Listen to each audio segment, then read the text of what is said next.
लाडकी बहीण योजना या योजनेच्या संदर्भात एक महत्त्वाची अपडेट पुढे येत आहे बघा. आणि ही अपडेट अत्यंत महत्त्वाची आहे आणि ही अपडेट आहे रत्नागिरी जिल्ह्याच्या संदर्भात. रत्नागिरी जिल्ह्याच्या संदर्भात लाडकी बहीण योजनेच्या संदर्भातली ही अपडेट आहे.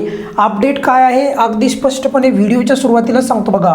अपडेट अशी आहे की रत्नागिरी जिल्ह्यामधून प्रचंड लाभार्थ्यांचे जे फॉर्म आहेत तर ते अपात्र होत आहेत बघा. खूप लाभार्थ्यांचे फॉर्म अपात्र झालेले आहेत. तर त्या अपात्र लाभार्थ्यांचं जे काही संख्या आहे तर ती पण आता पुढे येताना दिसत आहे. आणि त्यामागचे कोणते कारणं होते म्हणजे लाभ बंद करण्याचे त्याचे पण जे कारणं होते तर ते देखील पुढे येताना दिसत आहेत बघा. थोडक्यात काय तर रत्नागिरी जिल्ह्यामधून एकूण पूर्वी बघा 3,77,477 एवढे जवळपास फॉर्म प्राप्त झाले होते. तर त्यापैकी 2,71,956 लाभार्थ्यांच्या खात्यावर जे आहे सध्या लाभ जमा होत आहे. पण याचा अर्थ असा नाही की मग कोणीच तिथं अपात्र झालं नाही. तर बघा लाभार्थी जे आहेत ते अपात्र जवळपास बघा 1.5 लाख जे आहेत फॉर्म अपात्र झालेले आहेत बघा. 1.5 लाख फॉर्म जे आहेत ते अपात्र झालेले आहेत. तर त्याचे कारणं कोणते कोणते आहेत इथे अगदी त्यांनी कारणं पण दिलेले आहेत.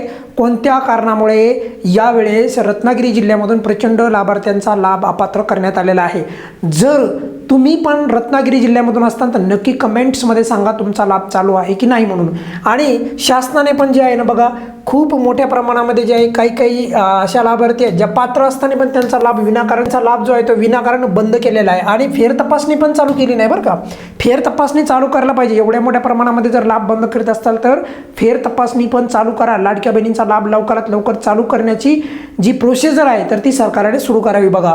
पहिला मुद्दा की झाला असं आहे बघा की वेगवेगळे जे काही कारणं आहेत तर त्यामुळे जे काही लाभ अपात्र करण्यात आलेले आहेत तर त्याच्यामध्ये जे काही कोणते कोणते कारणं आहेत आता ते थोडक्यात सांगतो मी तुम्हाला. सर्वात महत्त्वाचं कारण जे आहे ते म्हणजे KYC न केलेली. आता KYCसाठी तुम्ही पोर्टल चालू करा ना. जर पोर्टल चालू केलं तर पटकन लाडक्या बहिणींना KYC करता येईल. आणि यावेळेस जेव्हा KYCचं पोर्टल चालू होईल तेव्हा महिला बालविकास अधिकारी कार्यालयामध्ये एक ऑफलाईन टेबल पण चालू करा. म्हणजे काय त्या टेबलवर जर लाडक्या बहिणींनी कागदपत्र दिले म्हणजे ऑनलाईन KYC झाले नाही तर त्यांच्याकडे त्यांना माहिती देता येईल. तर ती पण पद्धत यावेळेस एखादा ऑफिसरला तिथे नियुक्त करायला पाहिजे. कुटुंबातील शासकीय कर्मचारी असणे यामुळे पण रत्नागिरी जिल्ह्यामधील बऱ्याचशा लाभार्थ्यांचा लाभ बंद झालेला आहे.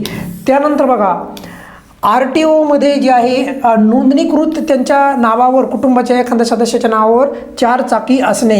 आता जर समजा एखाद्या तुमच्या असा एखादा म्हणजे व्यक्ती असू शकतो कुटुंबामधील विभक्त कुटुंबामधील तर फेर तपासणीमध्ये तुमचा लाभ चालू होईल बरं का. तेव्हा तुम्ही त्यांना अंगणवाडी ताईला सुचवा की आमच्या म्हणजे समजा उदाहरणासाठी तुमच्या आणि तुमच्या पतीच्या नावावर किंवा तुमच्या आणि तुमच्या पतीच्या आणि तुमच्या मुलाबाळांच्या नावावर जर 4 चाकी नसेल आणि इतर व्यक्तींच्या असेल तर त्यांना तसं सांगा म्हणजे तुमचा लाभ परत चालू होईल. 4 चाकीवाल्यांना सांगतोय. त्यानंतर काही लाभार्थ्यांचं 21 पेक्षा कमी वय पण आढळलेलं आहे बघा. तर आता बघा ऑब्व्हियसली त्यांचं वय आता ऑब्व्हियसली वाढलं असेल की नाही. 2024ला योजना चालू झालेली आहे तर ते तसं व्हायला नाही पाहिजे. जिथे त्या फॉर्मवर काय वय लिहिले हे पाहू नका तर सध्या काय वय आहे ते पहा. जसं लाभार्थ्यांचं 65पेक्षा वय जास्त झालं तर लगेच लाभ बंद करतं ना तर तसं पण तिथे पाहणं गरजेचं आहे.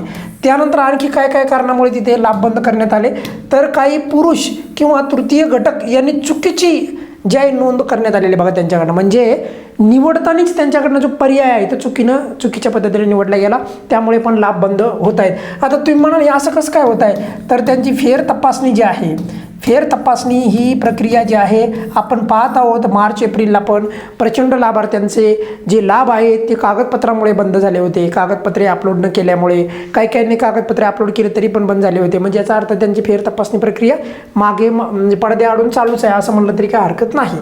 त्यानंतर बघा आणखी काय की इतर पण काही गोष्टी आहेत जसं की काही लाभार्थ्यांनी जे आहे रत्नागिरीमध्ये एकपेक्षा अधिक म्हणजे योजनेचा लाभ घेतलेला आहे. जसं की बघा लाडकी बहीण योजना आणि संजय गांधी निराधार योजना. आता कालच एक लाडकी बहीण विचारत होती की संजय गांधी निराधार योजनेसाठी पण मी विधवा आहे तर त्यामुळे तिकडे पण अप्लाय करू का. तर असं नाही. तुम्ही एकाच योजनेसाठी अप्लाय करू शकता. एकाच योजनेचा लाभ मिळतो बरोबर. तर ह्या पण कारणामुळे त्यांचे लाभ बंद झालेले आहेत. त्यानंतर आणखी बघा, आधार क्रमांक चुकीचा टाकणे. आता इथे तर मला एक यांचं नवल वाटतंय सरकारचं. आधार क्रमांक जर चुकीचा टाकला ना तर आधार क्रमांक बदलण्याची व्यवस्था पण नाही. तुम्हाला माहिती आहे, आपण एक असं पण प्रकरण पाहिलं होतं, ज्या लाडक्या बहिणीला म्हणजे भारतामध्ये सर्वात पहिला आधार नंबर मिळाला होता, तर त्यांचाच असा हा प्रॉब्लेम आला. त्यांचाच आधार नंबर चुकीचा गेला होता.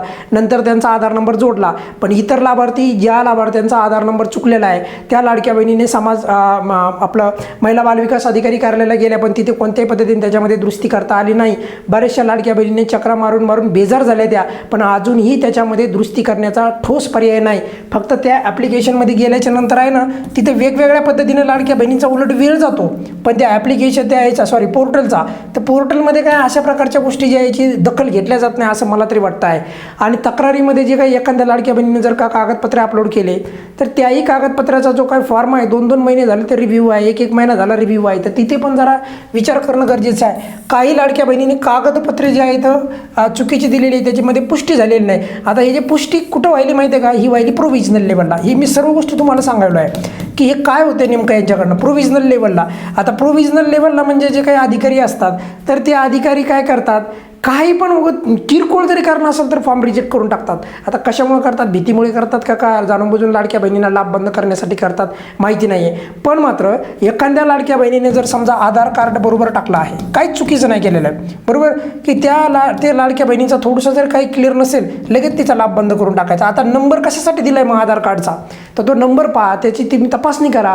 कधी कधी असं पण झालेलं आहे की लाडक्या बहिणीने समजा उदाहरणासाठी माहेरी असताना म्हणजे लग्नाचं व्हायच्या अगोदर त्या लाडक्या बहिणीने फॉर्म भरला, नंतर तिचं लग्न झालं, म्हणजे आता तिच्या पतीकडील जे आहे त्या लाडक्या बहिणीने नाव अपडेट केलं, लगेच आधार कार्ड मिसमॅच, लगेच त्या लाडक्या बहिणीचा लाभ बंद. असं करू नका ना, कारण हे ऑब्व्हियसली आता लाडक्या बहिणीचं समजा लग्न झालं तर त्या आधार नंबरवर नाव तिचं चढणार आहे, आणि नाव चढल्याच्या नंतर काहीतरी नावामध्ये मिसमॅच दिसते आहे. आता मिसमॅच कशाची आली आहे ती, तर त्या गोष्टी समजून घेणं गरजेचं आहे. त्यामुळे जे अधिकारी प्रोव्हिजनल लेवलला रिजेक्ट करतात लाडक्या बहिणींचा लाभ, तर त्यांना सांगतो आहे की त्या लाडक्या बहिणीचे 1500 रुपये बंद करू नका. त्या 1500 रुपयासाठी ती लाडकी बहीण खूप आशेने प्रत्येक महिन्याची वाट पाहत असते, तर ती थोडी गोष्ट जरा विचार करा. पटकन एका क्लिकमध्ये त्या लाडक्या बहिणीचा लाभ बंद करू नका. तर असंच जे आहे रत्नागिरी जिल्ह्यामध्ये झालेलं आहे. जवळपास 1.5 लाखाच्या जवळजवळ फॉर्म अपात्र करण्यात आलेले आहेत.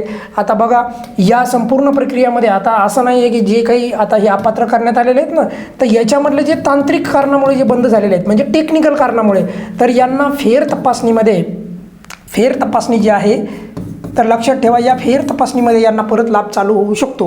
पण फेर तपासणी चालू करावी शासनाने, एवढी शासनाला विनंती आहे.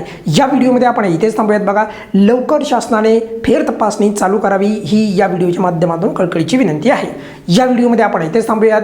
जर तुम्ही रत्नागिरी जिल्ह्यामधून असताल, तुमचा लाभ जर या महिन्यामध्ये म्हणजे बंद झाला असेल, म्हणजे तुम्हाला जूनचा हप्ता आला नसेल, तर नक्की कमेंट्समध्ये तुम्ही कळवू शकता. या व्हिडिओमध्ये आपण इथेच थांबूयात.